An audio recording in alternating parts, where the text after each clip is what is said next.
Hello, American Crochet Association. Salena Baca here, founder, host, lead educator with the ACA. And every Tuesday, I like to come here and give you guys a new tip that's going to better your crochet life, hopefully, maybe broaden your knowledge, your skills. A tip that will help you maybe start a successful business. That's the kind of theme that we've been talking a lot about over the last few weeks, is how to start a successful business. And I'm here to kind of continue that conversation a little bit. So today I want to give you guys some tips. These are 5 simple tips to help you guys overcome the hagglers. Because let's face it, in this industry, in any artist industry where we are making things and selling them, there are hagglers. So here we're going to overcome those hagglers, and we're going to get clients who will gladly pay what your crochet is worth, because we're here to talk about not only fair wage. That's kind of been the theme that we've been talking about. We've had a lot of tips about fair wage.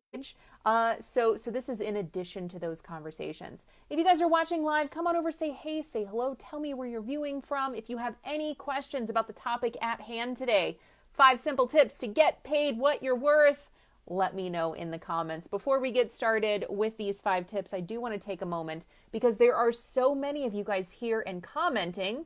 So let me see. Oh, wow, that's interesting. Sorry, there's some new Facebook gadgets here. So that's a little interesting to see. It looks like Amanda Woodbury is here watching. Rama Lakshmi is here. Hello, hello. Robin C is here. Rama is saying hello to her friends in the audience. Dipali is here. Dipali says, how come I don't get notifications? I'm not sure, but there's a few things that you can do. You can set your notifications on this page. I think that's something you have to constantly update in the Facebook world. But then also, whenever you see a video like this, the more you like it, the more you comment on it, the more likely you are to get notifications. So hopefully that helps. Megan Lloyd is here. Let's see. Frances is here. Hello, Frances. She says, hi, Salena. Thank God you're on now. Fran from New Jersey. It's always so good to see you here. Angel is here. Tracy Fortner. Robin is here from Hilton Head, South Carolina. I have been there before. That's a pretty cool location. Becky Linville is here, and that is the last comment that I see. If you guys are just now joining, come on over, say hey, say hello. We've got a very important crochet topic here today, 5 simple tips to get paid what you're worth.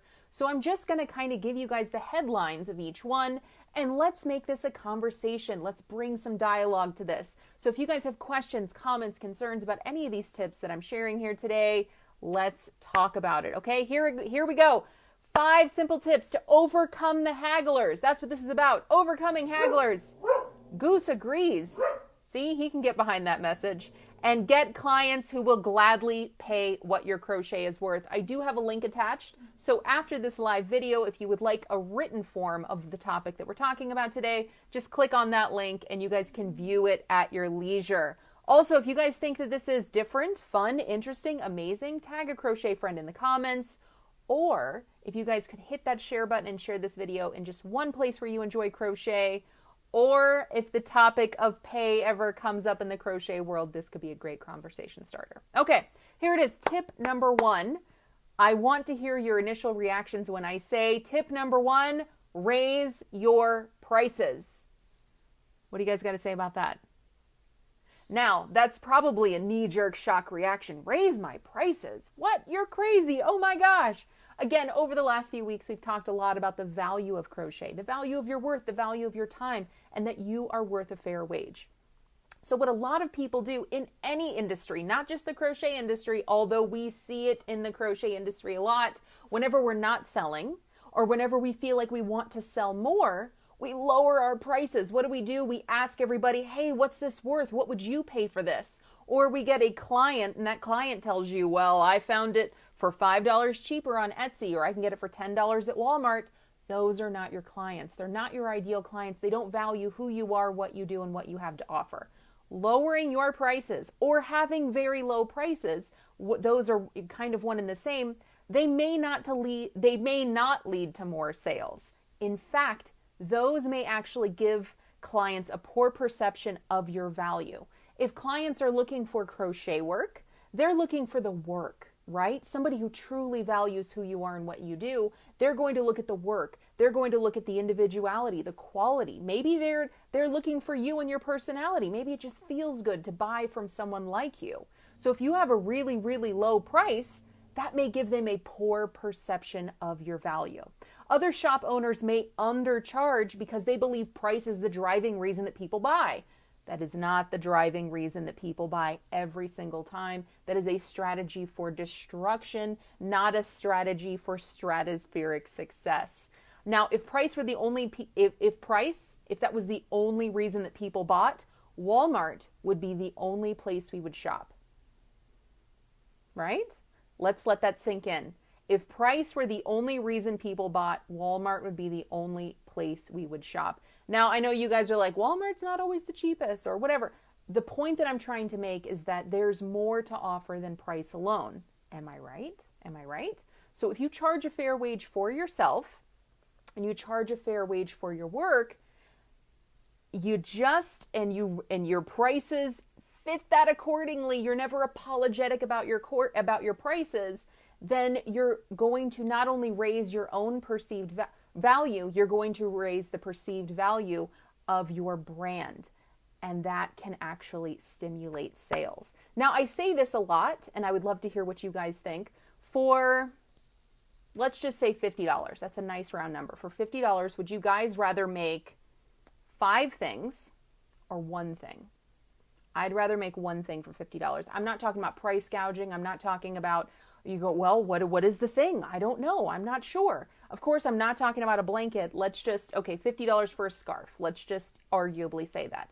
Would you rather make 1 scarf for $50 and have 1 appreciative client who values you and values your time? Or are you going to be selling scarves for $10 a piece and selling them to 5 different individuals? I'd rather have 1 great client than 5 clients who only found you because of price. So I'd love to hear what you guys think. I would love to hear what you guys think. So let me go through and see if there's any questions here. Hello, Christine from Michigan. DePauli says this is an interesting topic. Rama says she didn't get notifications either. Oh man, hopefully we can fix that. Lynette is tagging some friends. Thank you. Frances says she shared with some friends. Thank you so much. I appreciate it. Lynette agrees with me. Amanda Woodbury, heck yes, raise those prices. Let's see. Arama says, you mean the hourly wage? Yes, I did suggest an hourly wage as I talked about fair wage, as I talk about how to pricing your work. And you guys can view those conversations that I had last week if you want more info on that. But yes, Rama, absolutely. Amanda Woodbury, I just reevaluated my prices yesterday. It's good to constantly evaluate your prices. Tracy Fortner says, it makes for more people asking for a discount. People are always going to ask for a discount. But again, if you know what your value is, if you know what your time is worth, and you price your work accordingly, the only person you're taking away from is yourself. So make sure you are taking care of yourself before you start thinking about discounts or pricing or things like that. Let me see. Carrie has an interesting comment. She says, it may work if you have a strong personality and presence online already. I don't agree if you are just starting out. That's an interesting opinion. However, I would say it doesn't matter if you're just starting out or if you've been in business for a very long time. You've got to have a solid business foundation. That solid business foundation starts with your pricing. What is my time worth? What is the value of my time? Again, there are people, and we talked a lot about this last week, maybe you're a hobbyist, maybe you give things away, maybe you do this just for charity. And for those, you do whatever works for your heart and your mind. But if you are looking to start a successful, sustainable business, that model has to start with, how am I going to pay myself and how can I justify payment or how can I annotate payment?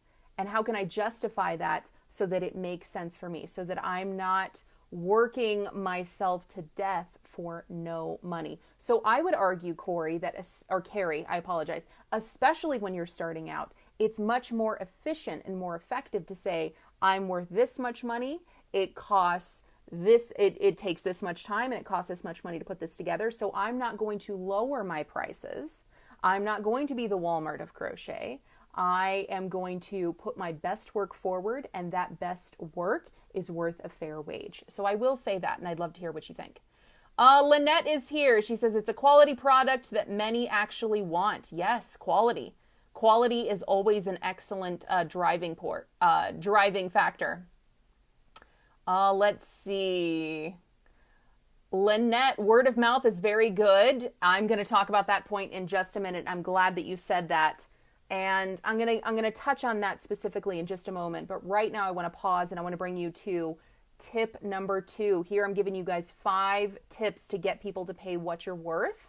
And you can get a written version of everything that I have to say in the link in this video. So after the live, go click on the link and you can read these in further detail. Okay, tip number 2, here it is. I would love to hear what you guys think. It is ask for the sale. That's tip number 2, to get people to pay what you're worth. Ask for the sale.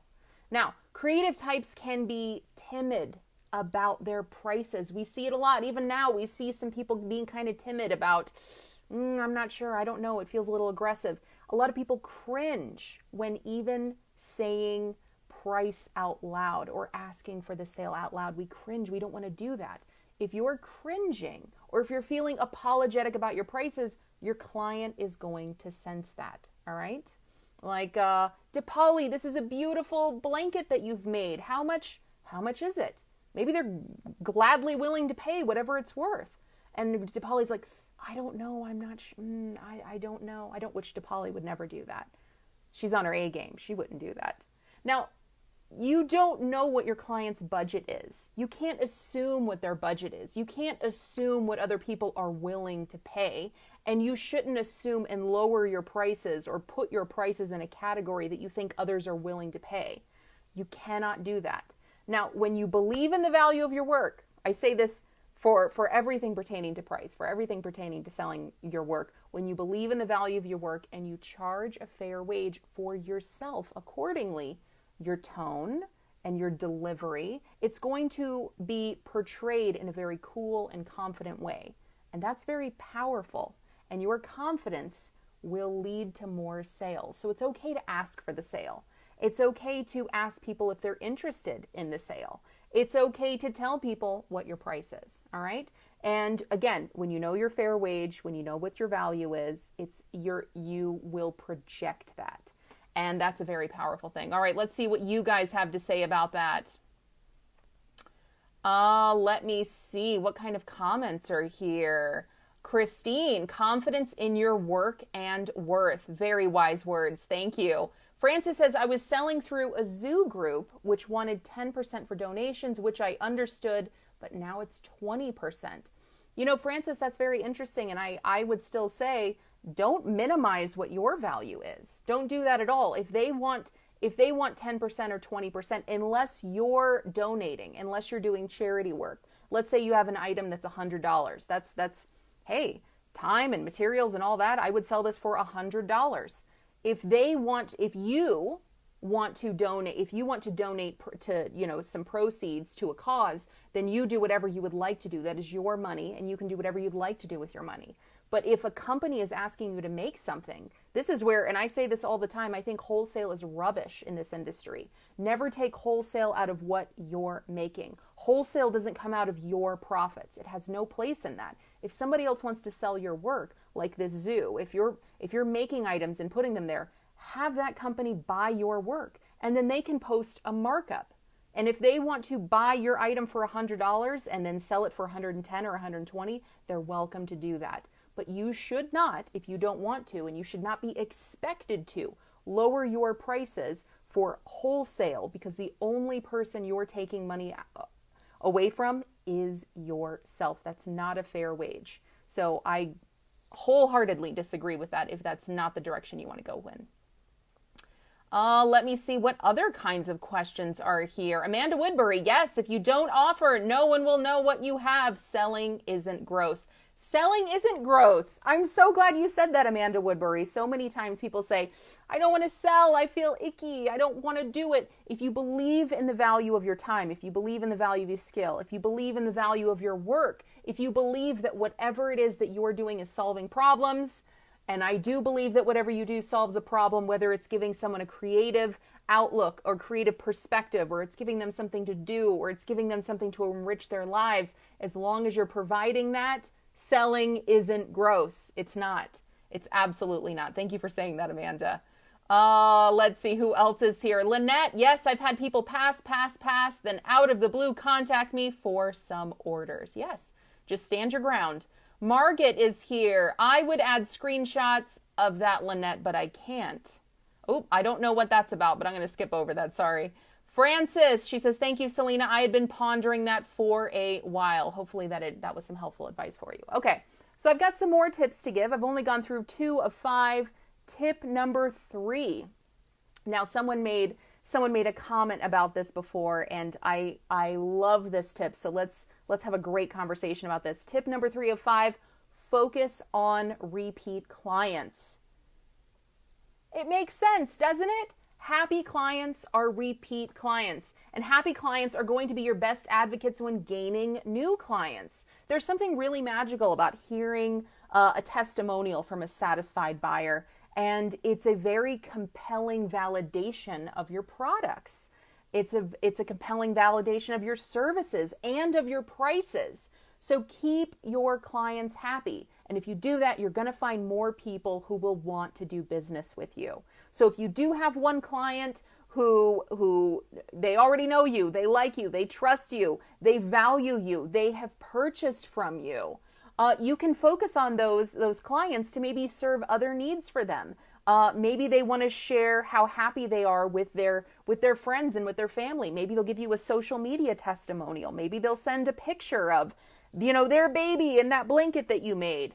There's so many ways you can focus on your clients so that not only will they be repeat clients, but they can help to expand your network of other individuals who will know you, like you, and trust you. So that's absolutely a tip that I think is going to lead to more sales. Let's see what you guys have to say about that. Chris Lopez says, yes, happy clients will come back as well as refer others to you. Yes, absolutely. Amanda Woodbury says, yep, valued customers are the best. I ask for reviews all the time. Yeah, that's an excellent point. I didn't even say that specifically, but ask for reviews. Ask people what they think. Ask people if they're enjoying the product or the service that you've delivered.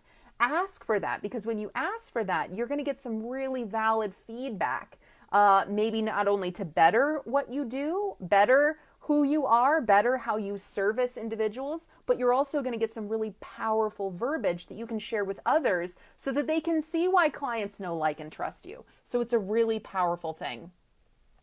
Let's see who else is here. Yes, Amanda Woodbury. They like, respect, know, and trust you. They will refer. Yes, absolutely. Francis says, yes, I have 2 who love my work and have been reordering. One is my nurse, mainly hats that she loves, and one was yours.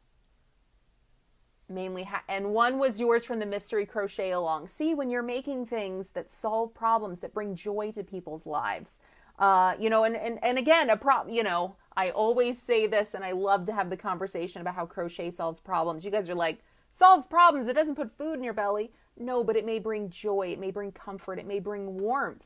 Maybe it's a gift. So there's so many things that crochet can do to solve problems. Let me see. Okay, so before I move on, I see some other great questions there, but I'm going to move on to tip number 4. And of course, we are going over 5 simple tips to get paid what you're worth, because here we're all about overcoming hagglers so that you can get clients who will gladly pay what your crochet was worth. Here's tip number 4. I would love to hear what you guys think. Give your clients what they want. Give people what they want. Give them what they're asking for. Now, I don't mean that in every aspect. That's not what I mean. But, really, if you're looking at how do I sell what people want to buy? How do I start a business? Well, we don't do that with price. We're not going to try to have the lowest prices ever. We're going to do that with ingenuity. We're going to do that with creativity. We're going to do that with things that people are interested in. So think about it. What do people want to buy? What are people buying? What are people asking for? What are they interested in? Now, when you figure out what the market wants and you can deliver it in a way that is quick, that is easy, you're going to find more clients who will want to work with you. Now, that could be anything. I'm going to date this video just a little bit by talking about what's currently trending. But let's talk about some trends that have gone, through the eons of crochet. Let's think about this for a moment. About a year or so ago, it was messy bun hats. People who don't crochet, who don't know anything about crochet, they saw messy bun hats and they were asking anyone who knew how to crochet to make them one, right? That's solving a problem. That's giving people what they want. Maybe that's not the only thing that you sell, but maybe it's something to help expand your client base. Maybe it's something to help you get clients. Maybe it's something that's going to help you broaden your reach, things like that. Currently, what is it? It's the vest shawl. I forget what it's called, but man, it has gone viral. People, again, you can always tell what's trending in the crochet world by what your non-crochet friends are tagging you in, what they're sharing, right? So maybe it's those blanket snuggies that look like pizza or sharks or mermaids, right? That was pretty comfortable a couple years ago. Lynette, thank you. She says it's the pocket shawl. So it's a shawl, it's got pockets. Everyone's sharing it. It's viral. I've got friends tagging me. Hey, Salena, do you want to make this? I'm going to make it. What yarn should I use? People are excited about it. So when I say give people what they want, seeing what's trending, seeing what people are interested in, seeing what they are excited about, maybe that's something you can deliver on, right? Yeah, Amanda says the wrap with pockets, that's in right now. Lynette is agreeing. Yes, Amanda Woodbury, knowing your market is such a great thing. I do my own thing, sticking to a theme. Yes, absolutely. All right, DePolly had an interesting comment up here. It looks like a really long comment, so I wanted to make sure that I was going to read that here. DePolly says, do you think asking for a review is wrong? I had a client, she loved the work, and she paid me $80 for a dress and cardigan, cardigan $65 worth, but she keeps forgetting to. Oh, I understand. Okay. So you found a client, they loved your work, they appreciate it. So I think that's what you're saying, right? They paid you a fair wage. That's what it sounds like, but they haven't given you a review. Sometimes you have to reward people for what you want from them, right? So sometimes you have to really make it very easy, very simple, and you have to give them something really rewarding. So if you just ask people for a review, I'm very guilty for this. If you tell me to type something out, I'm going to be like, I don't have time to do that now, but maybe I'll do it later. And it's very difficult for me to write reviews, to actually type up a review, right? So I ask for reviews in other ways. Maybe it's not a typed written thing. Maybe if you're looking for that specifically, like, hey, leave me a review on my Facebook business page, or leave me a review on Google, or leave me a review on Ravelry. Maybe if you do that, I'll give you something. What is that something? I don't know. $5 off your next purchase of 100 or more. I don't know. Maybe it's not money off. I'm just kind of spitballing here. But give them something that's going to be valuable to them. Maybe that thing that's going to be valuable to them, and I talk a lot about this in my my crochet career selling course, is using their feedback in other ways. Like maybe they make a quick video of, maybe she makes a quick video of what did you make her, a dress?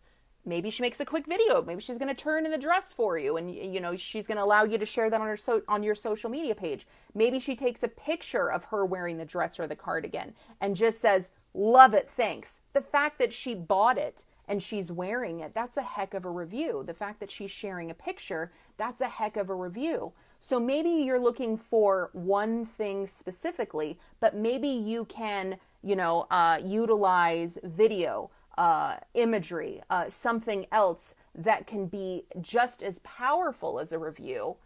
Maybe you can utilize that in a different way. And again, always reward people. So maybe it's not with money, but maybe just, you sharing a social post, hey, thanks so much to Jane Doe for, I loved making this dress for her. She just shared a picture with me. Doesn't it look great on her? I was so excited to make this for her. Maybe you kind of write the review for her. You write a review from your standpoint. That's what I mean.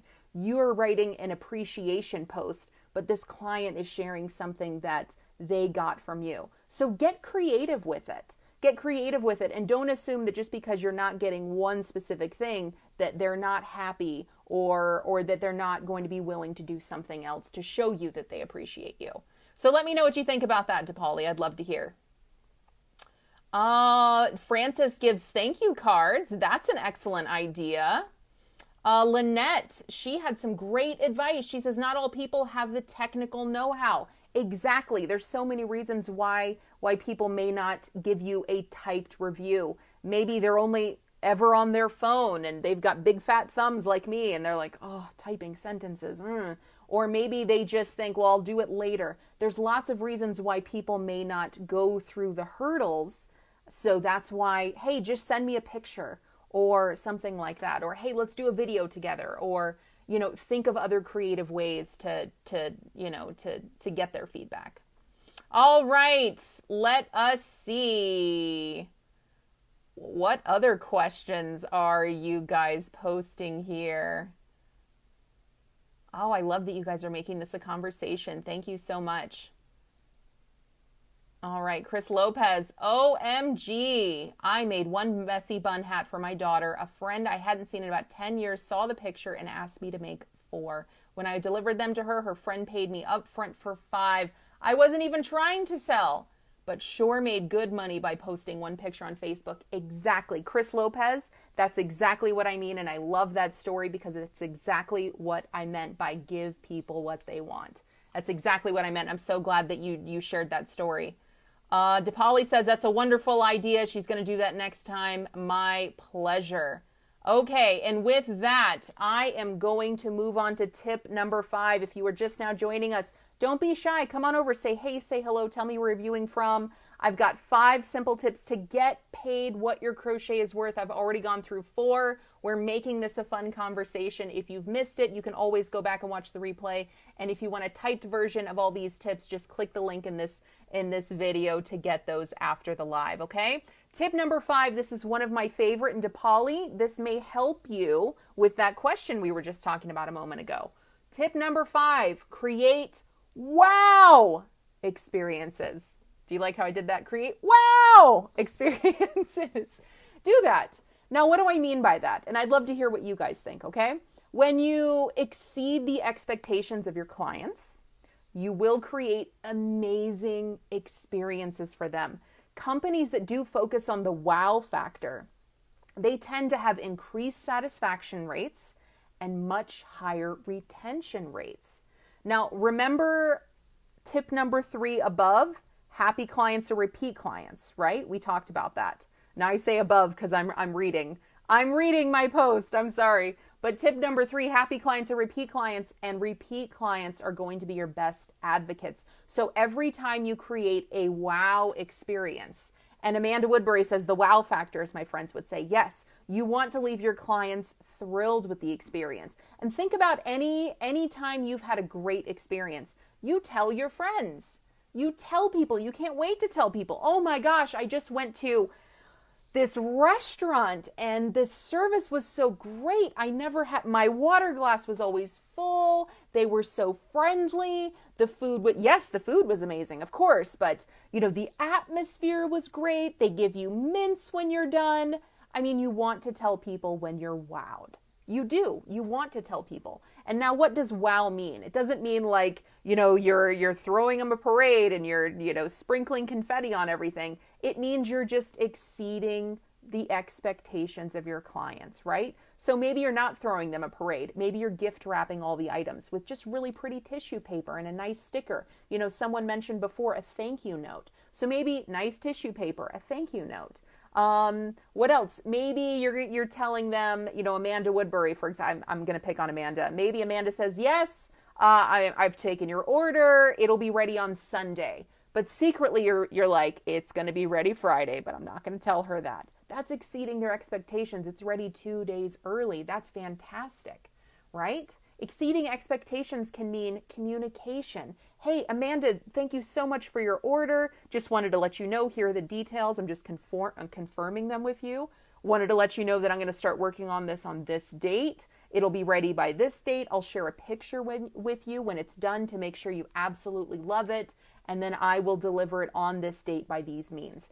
Communication can be exceeding expectations. You never want people wondering, like, well, I bought a messy bun hat, but I don't know like what color it's going to be or what material. I really don't know what it's going to look like. I'm not sure when it's going to get here. You don't want to leave people guessing. So creating wow experiences, exceeding expectations could really just mean communication. All right.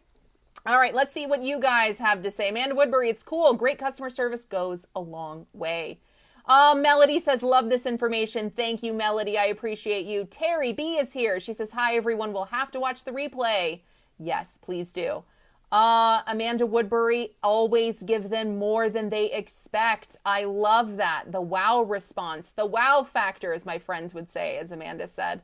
All right, let's see. Just a few more comments here that I'm going to go through before we call it a day. DePauli says, I exactly do that. I remember I sent scarves for a doctor before the 4th of July weekend so she could use it on vacation. Yeah, it's the little things. It's knowing your client and knowing what they're going to appreciate, knowing what their expectations are, and then maybe just trying to exceed them just a little bit. Maybe that's with communication. Maybe that's how you deliver it. Maybe it's the means in which you deliver. Whatever it is, just make sure that they don't have questions, that they feel delighted with doing business with you. Absolutely. Francis says, yes, I agree. DePauli says, and my client was super happy. Amazing. Okay. All right, guys. I really appreciated having this conversation with you. In the crochet world, I think that we absolutely should value our skill. We should value our time, whether we're just giving things away as donations, whether we're giving things away as gifts, or if we're trying to start a crochet business and selling the things that we make. Our time is valuable. Our skill is valuable. So I hope that you guys enjoyed these 5 simple tips to get paid what you're worth, because it absolutely does not start with lowering your prices. Let's not do that, okay? Again, I've got a transcript of everything that I talked about. You can just click on the link in the video description, take a read, and let me know what you think, okay? If you guys enjoyed this, please tell me in the comments. I would love to hear. The more you comment, the more you like, the more you share, the more this information will just be in the hands of people who can utilize it. And for that, I think it would make the crochet community a better place, I hope. All right, everybody, thank you so much for being here at the American Crochet Association. I hope you enjoyed this Tip Tuesday. If you did, please share it. Peace, love, crochet, everyone. See you next time. Bye-bye.